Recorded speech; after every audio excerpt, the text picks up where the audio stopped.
Hello and welcome to my channel socio minds. हम अभिषेक। तो आज हम पढ़ रहे हैं parts of the Indian constitution. ये जो हमारा कॉन्स्टिट्यूशन है, संविधान है, इसको हमने अलग अलग पार्ट्स में डिवाइड कर रखा है। हर एक पार्ट में अलग अलग चीज़ें लिखी गई हैं। जैसे एक पार्ट में स्टेट के बारे में लिखा होगा तो दूसरे में सेंटर के बारे में, एक में अगर म्यूनसिपैलिटीज़ के बारे में है तो दूसरे में पंचायत के बारे में, ऐसे करके हमने डिवाइड कर रखा है। तो टोटल 25 पार्ट्स में हमने इंडियन कॉन्स्टिट्यूशन को डिवाइड कर रखा है।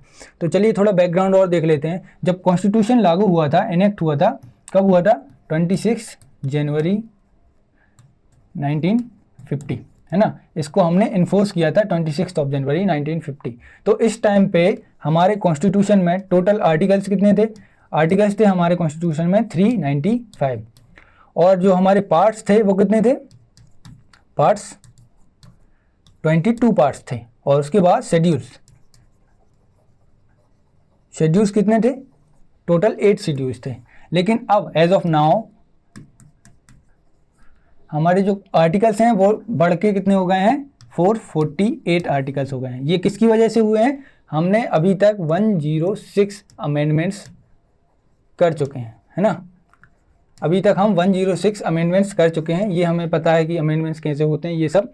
तो अमेंडमेंट्स के बाद 448 आर्टिकल्स हो गए हैं। और जो पार्ट्स हैं वो कितने हो गए हैं? 25 पार्ट्स हो गए हैं बढ़ के। और शेड्यूल्स कितने थे? 8 थे, अब 12 हो गए हैं। तो ये हमारे कॉन्स्टिट्यूशन का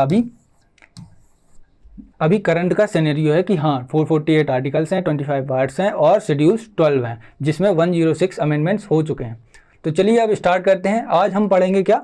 पार्ट्स कितने हैं? 25 पार्ट्स को हम आज पढ़ेंगे। आर्टिकल्स वो पता है कि कौन कौन से आर्टिकल में क्या है, तो हर एक पार्ट में लिखा होगा कि कौन से आर्टिकल से कौन से आर्टिकल तक इस पार्ट में हमें देखने को मिलेगा। और शेड्यूल्स है वो हम नेक्स्ट लेक्चर में देख लेंगे कि शेड्यूल्स कौन कौन से होते हैं ये सब।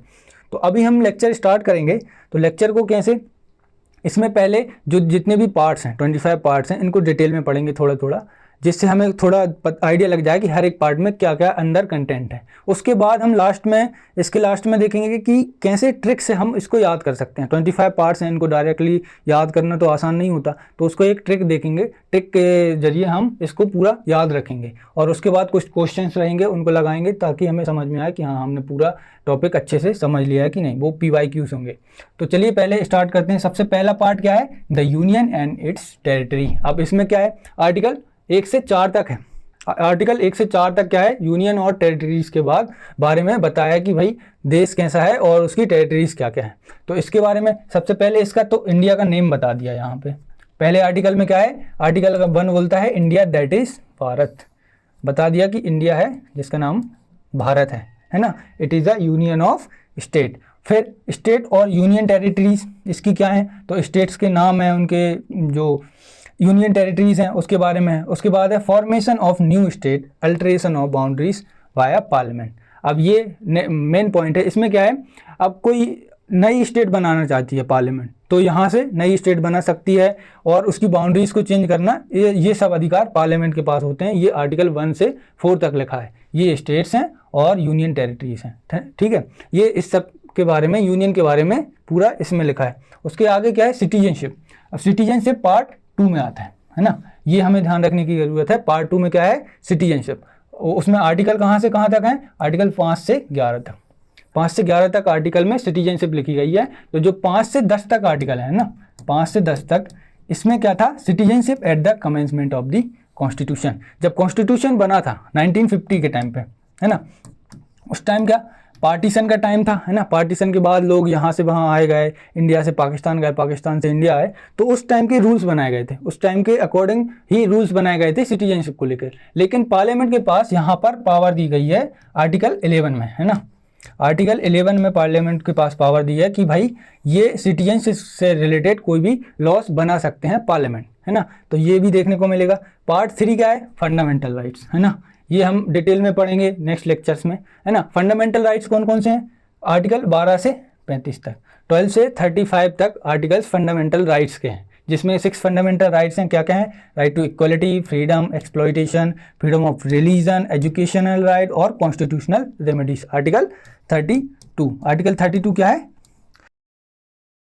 Article 32 right to constitutional remedies. तो ये जो 5 राइट्स हैं ना, right to equality, freedom, exploitation और रिलीजन और ये एजुकेशनल राइट, इनको इन्फोर्स कैसे करवाएंगे? आर्टिकल 32 में दिया है कि भाई हाँ, यहाँ से हम इन्फोर्स करा सकते हैं, डायरेक्टली सुप्रीम कोर्ट जा सकते हैं। तो ये हमारा पार्ट 3 हो गया।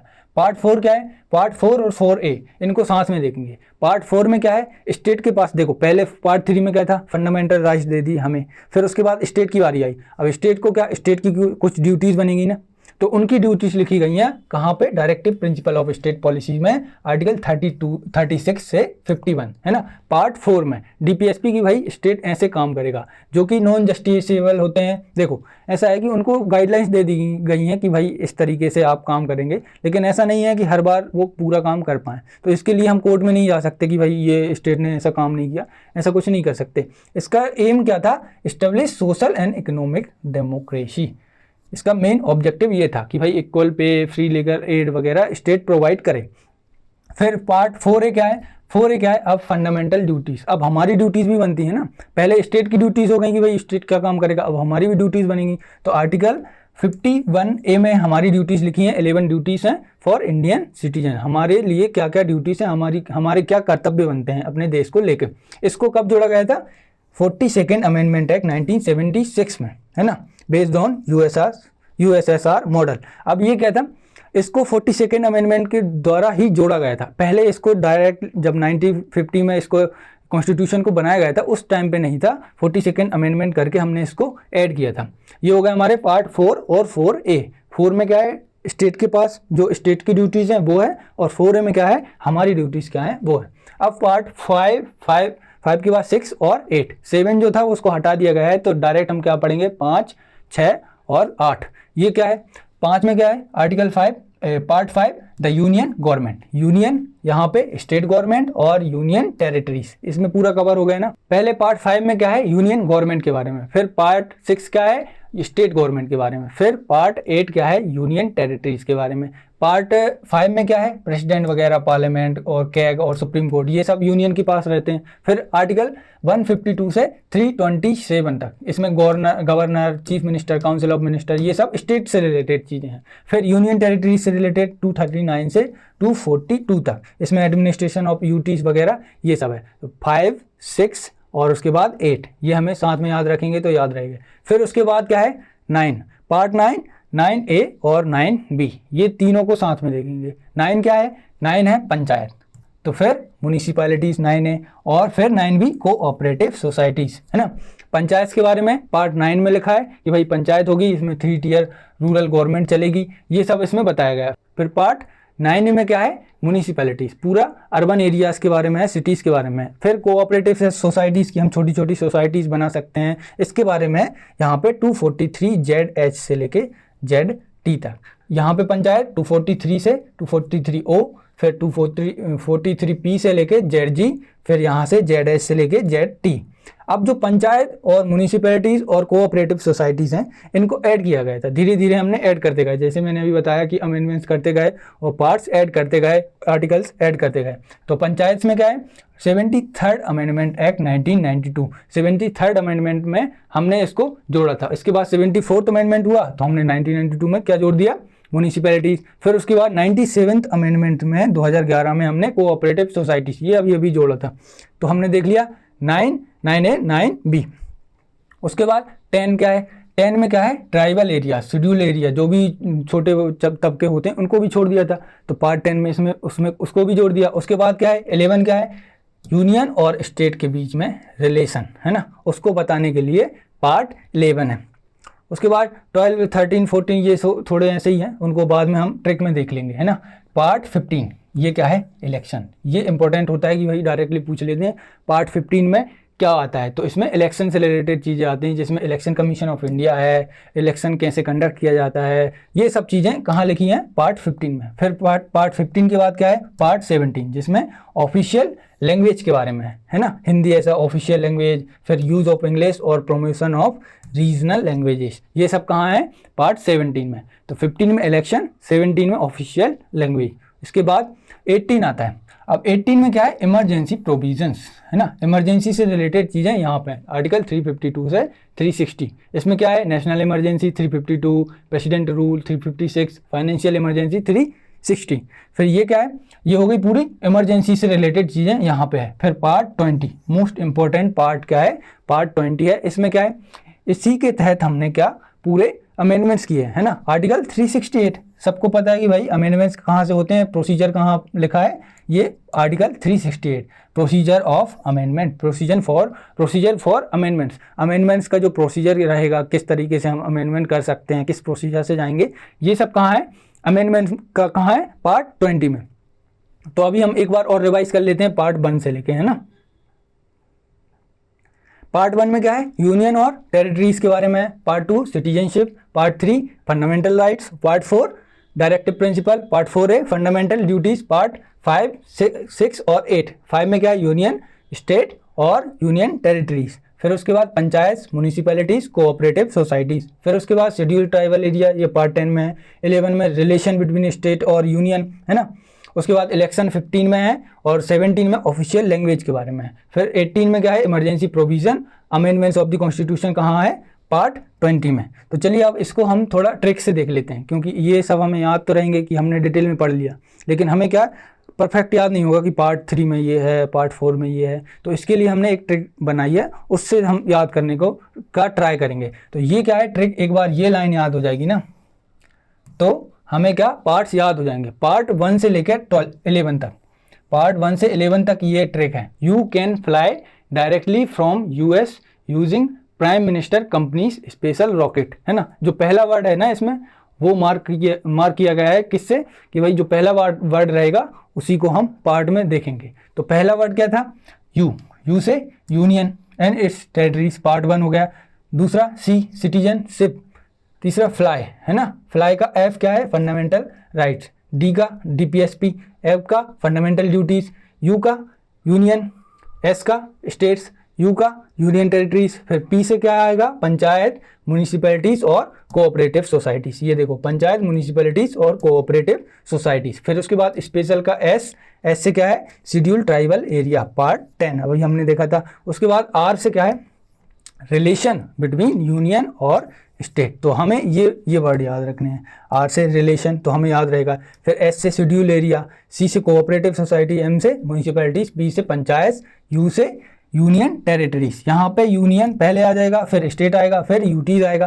तो ये हमें ऐसे याद हो जाएंगे। You can fly directly from US using prime minister companies special rocket. इसको लिख लेंगे ना, इसको याद कर लेंगे, तो ये हमें 11 पार्ट हमें अच्छे से याद हो जाएंगे। उसके बाद पार्ट 12 से लेके 15 तक, पार्ट 12 से 15 तक हमने इसको मतलब 3 पार्ट में डिवाइड किया है। पहली ट्रिक रहेगी कहाँ से कहाँ तक, पहली रहेगी 1 से लेके 11 तक। फिर उसके बाद 12 से 15 तक दूसरी रहेगी। फिर उसके बाद 16 से लेके 22 तक कौन सी रहेगी, अलग रहेगी। तो पार्ट 12 से लेकर 15 तक क्या है, foreign tour sound too expensive, मतलब बाहर जाने का जो सिस्टम है बहुत एक्सपेंसिव लगता है। तो ये हमें याद रहेगा कि foreign tour sounds too expensive. F से क्या है, अभी 12 है ना।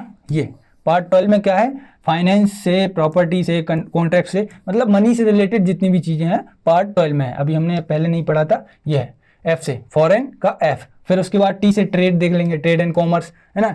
ये सब चीज़ें कहाँ आएंगी, पार्ट 13 में, है ना। फिर पार्ट 14 क्या है, एस से सर्विसेज, है ना, sound services under the union and the state, part 14। फिर उसके बाद हमने 14A और देखना है कि 14A में क्या है, तो टी का ट्रिब्यूनल्स यहाँ पे। फिर 15 में हमें पता ही है कि ई से इलेक्शन, है ना। तो ये हमें हो गया 12 से 15 तक, foreign tour sounds too expensive. अब इसके बाद क्या है, पार्ट 16 से लेके 22 तक। अब इसकी एक ट्रिक और है, फिर बस इसके बाद ख़त्म है।